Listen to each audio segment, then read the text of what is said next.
बिस्मिल्लाहिर्रहमानिर्रहीम, अस्सलाम वालेकुम। मैं हूं आपका मेज़बान मुसअब उमैर और आप देख रहे हैं प्रोग्राम ज़ेर नज़र। नाज़रीन, मुल्क की सूरत हाल को देखा जाए तो इलेक्शन कमीशन ने गुज़श्ता शब जो है अनाउंसमेंट कर दी है इमरान खान साहब को तमाम हलकों से जीत का नोटिफिकेशन उनका जारी कर दिया गया है। आप सबको पता है कि 7 जो है हलके उनमें उन्होंने कामयाबी हासिल की थी, तो उनको नोटिफिकेशन मिल चुका है। उसके साथ साथ कराची की जो बलदियाती इंतखाबात हुए थे, तकरीबन 3-4 रोज़ गुजर चुके हैं, लेकिन अभी तक उनका मामला हल नहीं हो पा रहा। कोई लीडिंग जमात जो है वो सामने नहीं आ पा रही। उसकी बुनियादी वजह कि वहाँ पर रिकाउंटिंग का मसला चल रहा है। अभी देखना यह है कि कौन सा पलड़ा जो है किस जमात का भारी होगा। अक्सरियत में जो है दो पार्टियां आपस में एक दूसरे पर कह लें, जमात इस्लामी का मौक़िफ़ है कि हमें अपनी सीटें नहीं दी जा रही।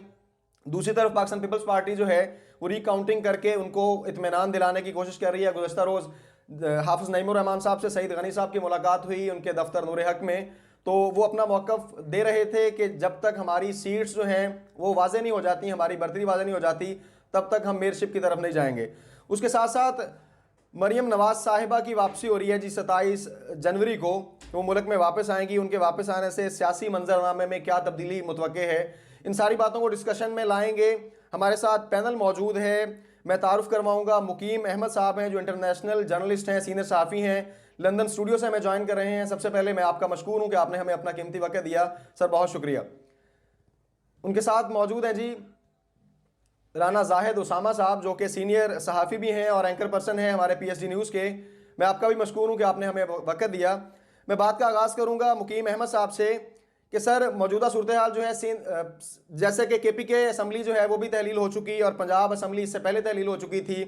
अब दो नाम दोनों तरफ से आ चुके हैं वज़ीर आला के लिए। तहरीक इंसाफ ने नामजद किया है वज़ीर आला के लिए अहमद नवाज सुखेरा साहब और नवीद चीमा साहब का नाम दिया है। इसी तरह मुस्लिम लीग नून की तरफ से अहद चीमा और मोहसन नकवी साहब का नाम सामने आया है। स्पीकर पंजाब असम्बली ने पार्लिमानी कमेटी नोटिफाई कर दी है जिन्होंने फैसला करना है कि जी कौन वज़ीर आला नामजद होगा। अगर 2 दिन के अंदर ये कमेटी फैसला नहीं कर पाती तो फिर इलेक्शन कमीशन जो है वो नामजद करेगा किसी भी शख्स को इन चारों में से। तो दूसरी तरफ आपके साबिक वज़ीर आला जो हैं रिसेंटली परवेज़ लाई साहब, उनका बयान सामने आया है कि इलेक्शन कमीशन ऑफ पाकिस्तान अगर कोई नाम देता है तो हम उसको कबूल नहीं करेंगे। मुकीम अहमद साहब, आप क्या देखते हैं कि पंजाब की सियासत में नए वज़ीर आला कौन बनने वाले हैं?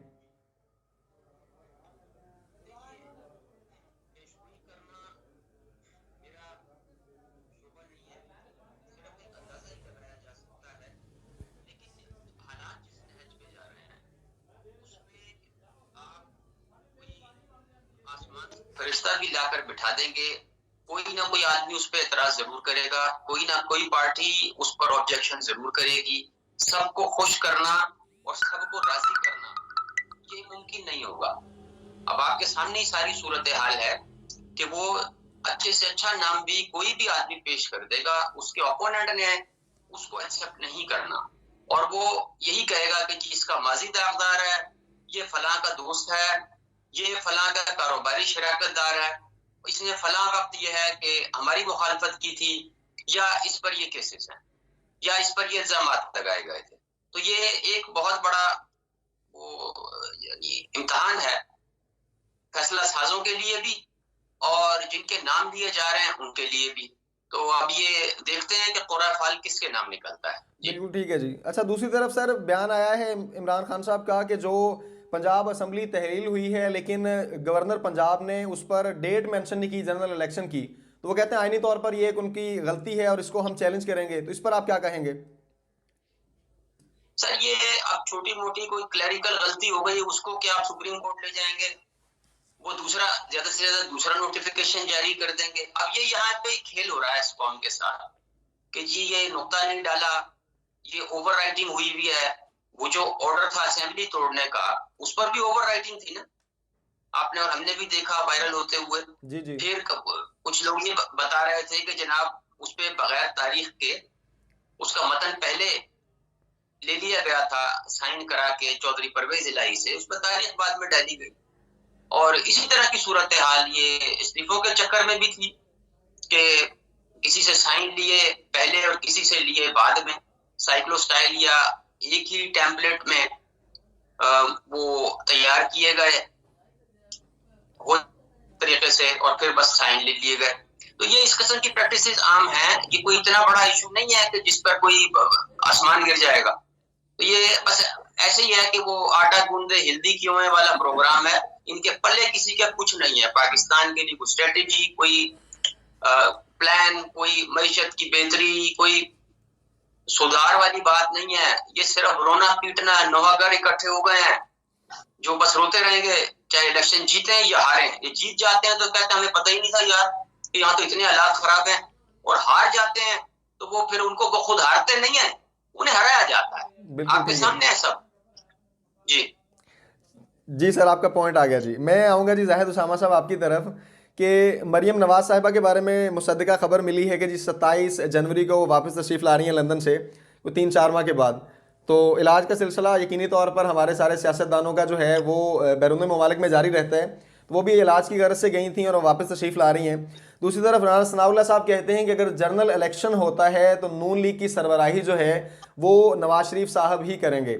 मेरा सवाल आपसे ये है कि मरियम नवाज साहिबा तो वापस आ रही हैं, लेकिन नवाज शरीफ साहब की बीमारी किस नहज पे पहुंच चुकी है कि उनकी वापसी इतनी ताख़ीर से क्यों है, या वो कब तक मुतवक्के हैं कि वो वापस कब आ रहे हैं?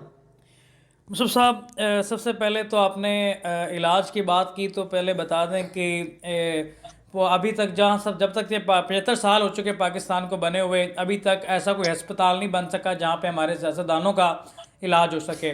दूसरी बात, मरीम नवाज़ साहिबा पाकिस्तान आ रही हैं तो इनकी बस आनियाँ जानियाँ देखें। इलेक्शन की जो सूरत हाल है वो आपके सामने है। इमरान खान साहब इस वक्त मुकम्मल क्लीन स्वीप करने की पोजीशन में हैं। यहाँ पे वक्त था कि नवाज़ शरीफ साहब वतन वापस आते और सियासी अखाड़े में उनका मुकाबला करते। मरीम नवाज़ है, राना सनाउल्लाह है, अताउल्लाह तारड़ है, हमजा शहबाज है, हत्ता कि शहबाज शरीफ भी है, इमरान खान के मुकाबला करने की पोजीशन में नहीं है। इस वक्त नवाज शरीफ साहब को खुद चाहिए था वो वतन वापस आते और ये सारी सियासी सूरत हाल के दौरान सामना करते तो बेहतर जो है वो पोजीशन आ सकती थी। लेकिन बजा के वो आते पाकिस्तान वापस आते तो वो कह रहे हैं कि सरबराही करेंगे इलेक्शन के दौरान नवाज शरीफ साहब ही। तो मेरे ख्याल में तमाम पार्टी रहनुमाओं को लंदन बुला लें और लंदन से ही इलेक्शन लड़ें तो यही हो सकता है कि उनकी सरबराही में इलेक्शन लड़ सकते हैं। बाहर बैठ कर किस तरह से वो पाकिस्तान में एक सरबराही कर सकते हैं पार्टी की और इलेक्शन लड़ सकते हैं? जी, अगर उनके बस में हो तो यकीनन वो इस ऑप्शन को भी इस्तेमाल कर लेंगे। आपने अच्छी राय दी कि लंदन बैठ के अपनी पार्टी को वहाँ बुला लें और सारे के सारे कैंडिडेट्स जो हैं वहीं से दे दें और वहीं से लड़ लें। मैं आऊँगा जी मुकीम अहमद साहब आपकी तरफ। सर, कल वज़ीर ख़ारजा साहब जनाब बिलावल भुट्टो ज़रदारी साहब की मुलाकात हुई है बेल्जियम और नीदरलैंड के वज़राए ख़ारजा से। उनके साथ हमारे वज़ीर मुमलिकत बराए ख़ारजा उमूर हिना रवानी खर साहबा भी मौजूद थीं और वफाकी वज़ीर शीरी रहमान साहिबा भी मौजूद थीं। मेरा सवाल ये है कि सर, जब से बिलावल भुट्टो ज़रदारी साहब वज़ीर ख़ारजा बने हैं तो वो तो यूँ लगता है जैसे सिराज लक साहब ने कहा था कि वो कभी कभार पाकिस्तान के दौरे पे वापस आते हैं। तो आप क्या कहेंगे कि वज़ीर ख़ारजा की जिम्मेदारियाँ यही होती हैं कि वो रोज़ की बुनियाद पर किसी न किसी नए मुल्क के नुमाइंदे से मिलें और अपने साथ वज़ीर और मुशीर एक पूरी टीम लेके चलें और मुल्क की हालात पसे पुश डालकर वो अपनी सैरें करते फिरें? आप इसके पर क्या मौक़िफ़ देंगे? देखिए, रोल तो वज़ीर का यही होता है कि वो बैरून मुल्क तमाम अहम कॉन्फ्रेंसेस में और अहम इजलासों में पाकिस्तान की नुमाइंदगी करे। जी बिल्कुल ठीक है। इसमें कोई शक नहीं है। लेकिन हमारे यहाँ की सूरत हाल आप ये देख लें कि इतने मुआशी मसाइल के होते हुए हर मीटिंग में जाना जरूरी नहीं होता, हर इजलास में आपकी हाजिरी भी जरूरी नहीं होती, वीडियो लिंक से भी आप शिरकत फरमा सकते हैं। अभी ये जनरल असेंबली का इजलास था और साउथ अफ्रीका में उनके यहाँ बिजली का क्राइसिस था, जैसे हमारे यहाँ ये लोड शेडिंग चल रही है। जी जी। तो वो रामाफोसा उनके सदर हैं, वो जनरल असेंबली का इजलास उन्होंने अटेंड नहीं किया। उन्होंने कहा मेरे मुल्क में ज्यादा अहम चीजें मेरी तवज्जो की मुंतज़िर हैं तो मैं जा रहा हूँ। और हमारे जैसे पाकिस्तानी जो हैं क़यादत, वो प्राइवेट जहाज को चिंची रक्षा बनाया हुआ था और वो जनाब वाशिंगटन और न्यूयॉर्क के दरमियान जो है शटल सर्विस चला रहे थे। लेकिन यहाँ पे एक और भी सिलसिला है कि ये ग्रूमिंग हो रही है बिलावल भुट्टो ज़रदारी की, उनका इमेज बनाया जा रहा है दुनिया में आलमी लीडर का और पाकिस्तान में एक बुलंद पाया सियासतदान का, कि उन्होंने एक तकरीर की थी, उसके बाद बाकायदा अशाइया हुआ प्राइम मिनिस्टर हाउस में और जो घुंघरू तोड़े गए नाच नाच के कि जनाब उनकी तो एक तकरीर पे इतने 100 अरब रुपए इकट्ठे हो गए। अब अल्लाह जाने वो इतने 100 अरब रुपए कहाँ गए कि अब हम इस पोजीशन पे हैं कि $1.25 अरब के लिए हमने कान भी पकड़े हुए हैं और हम नाक भी रगड़ रहे हैं और IMF है कि मान के नहीं ले रहा। सर, ये आप बताइए कि ये मुलाकातें आप बता रहे हैं सॉरी, मैं ये यही मुकम्मल सामने आ कर रहा दूं एक है लाइन। जो इनकी वज़ीर ख़ारजा से मुलाकात हुई है, उसने उसमें इन्होंने असल में उनका शुक्रिया अदा किया है जो उन्होंने सलाब जदगान के लिए मदद दी है। तो ये शुक्रिया मेरे ख्याल में तो टेलीफोनिकली भी हो सकता था। भाई साहब, वो जो अनाउंस की है अमाउंट, वो 3 ने तो वापस ले ली है। उन्होंने कहा है कि जब तक IMF के साथ आपका एग्रीमेंट नहीं होता उस वक्त तक हम आपको कुछ नहीं दे रहे। और एक ने कहा जी अगले साल तक अगले माली साल तक इसे पेंडिंग कर रहे हैं। मतलब वही हो गया कि अब आप पहले तो IMF के दरबार में सजदा रेज हों, उनकी बातें माने। जैसे आज ही बांग्लादेश ने अनाउंस किया कि उसने बिजली और गैस की कीमतें बढ़ा दी हैं और इंडस्ट्री के लिए जो है बिजली की कीमतों में भी बेतहाशा इजाफा हो गया है। तो अब आप वो वक्त भूल जाएं कि जब बगैर किसी वजह के आप हाथ पसारते थे और दुनिया आपकी झोली भर देती थी। माजरत के साथ बड़े सख्त अल्फाज हैं। जी जी। अब वो जमाने चले गए। अब वो कहते हैं कि भाई जी अपना खाओ और अपना कमाओ। अब वो चक्कर चले गए कि आपने सदा बुलंद की और आपके मसले हल हो गए। अब दुनिया को अपने मसाइल भी है ना। 3 साल से सारी दुनिया कोविड से नबुर्दाजमा है। रूस यूक्रेन जंग की वजह से कोई मुल्क किसी को इमदाद देने की पोजीशन में नहीं है। जिनके पास पैसे हैं वो टैंक और रेडार और S-400 और 300 जो है वो यूक्रेन को दे दे के अपने मुल्क में बदहाली का शिकार हो रहे हैं। अफरात ज़र ने उनको गर्दन से पकड़ा हुआ है और हम ये समझ रहे हैं कि हम बस पता नहीं कि दुनिया की किस मखलूक से ताल्लुक रखते हैं कि हम आवाज देंगे और सारी दुनिया जो है वो डॉलरों के बैरी जहाज हमारी तरफ रवाना कर देगी। वो वक्त चलेगा जब खलील खान पाख्ता उड़ाया करते थे। जी बिल्कुल ठीक है जी।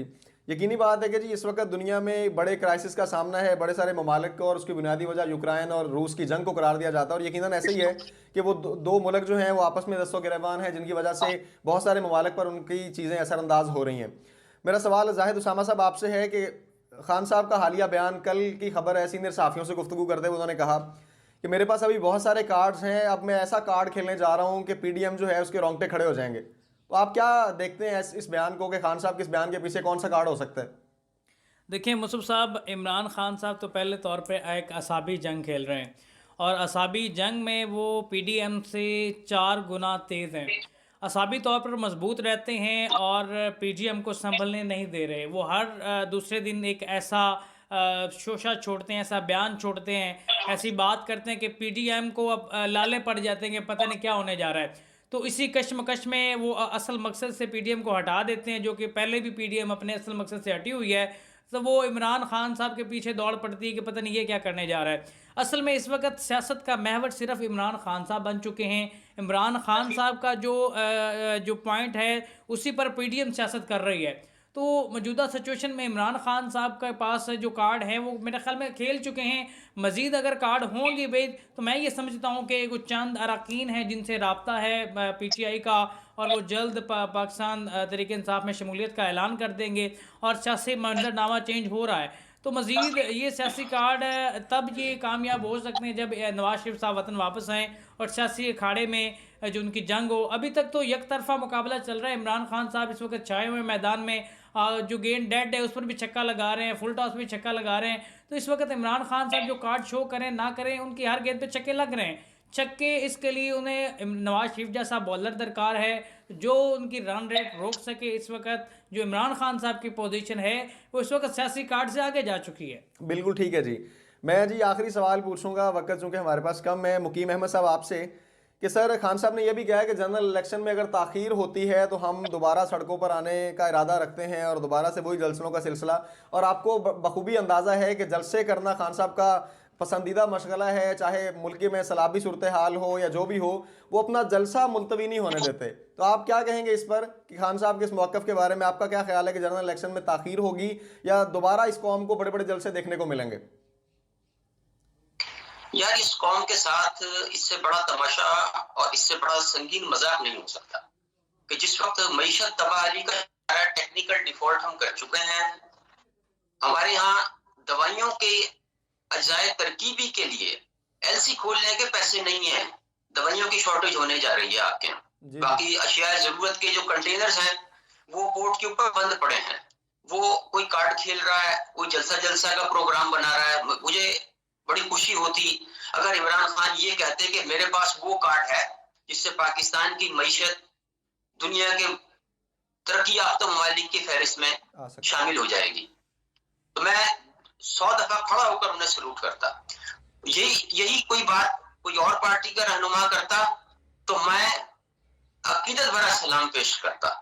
यही बात इमरान खान अगर कहते हैं कि मैं ये जलसा इसलिए या आवाम को इसलिए सड़कों पर लाऊंगा कि हालात में बेहतरी आए या गुर्बत का खात्मा हो, तो मैं उनके चुन लेता। यहाँ वो अपनी अना की जंग में इस आवाम का बेड़ा गर्क क्यों करने पर सारे तुले हुए, हमें ये समझ नहीं आ रही। अब आगे रमजान आ रहा है, उसमें आपने इलेक्शन की डोल डाल दिया, उसी में मतलब आप हम वो नमाज, वो रोजे, वो इबादत, वो सब इससे झूठ सच और फरेब दगाबाजी की नजर हो जाएगा और इल्जामात की नजर हो जाएगा। हम एक दूसरे के कपड़े फाड़ते रहेंगे और हम चिल्ला चिल्ला के एक दूसरे पे इल्जामात लगाते रहेंगे।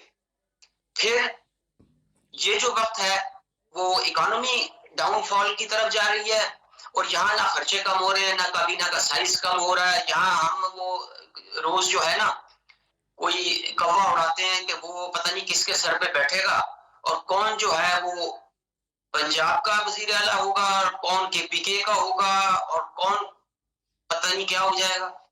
मतलब ये इस किस्म का एक पागलपनी कहा जा सकता है इन हालात में, ऐसे दावे करना और बस वो मतलब अगर हुकूमत गिर गई किसी की तब हमें क्या फायदा, किसी की बन गई तब हमें क्या फायदा। ना तो किसी के पास पॉलिसी है, ना किसी के पास विजन है। अजीब अजीब किस्म के वो खुद साख्ता अरस्तू और अफलातून जो हैं वो रोज कोई बयान दाग देते हैं और फिर 3 दिन तक मुखालिफ भी और हामी भी, कोई ढोल पीट रहा होता है, कोई तबला बजा रहा होता है। तो इस पर अफसोस ही किया जा सकता है। जी बहुत शुक्रिया सर, आपने हमें टाइम दिया। प्रोग्राम का वक्त ख़त्म हुआ चाहता है। मैं सिर्फ आखिर में इतना ही ऐड करना चाहूँगा कि मुल्क की 75 साला तारीख को देखा जाए तो जो भी जमातें मैंडेट के साथ अवाम के वोट के साथ आती हैं उनको भी हुकूमत तो पूरी नहीं करने दी जाती।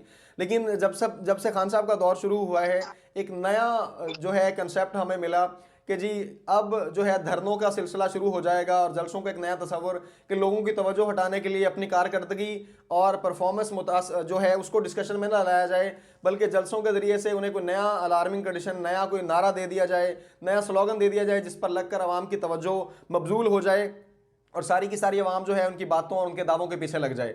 अपने मेज़बान को दीजिए इजाज़त, आंदा मिलेंगे इंशाल्लाह एक नए उन्वान के साथ। तब तक के लिए अल्लाह निगहबान।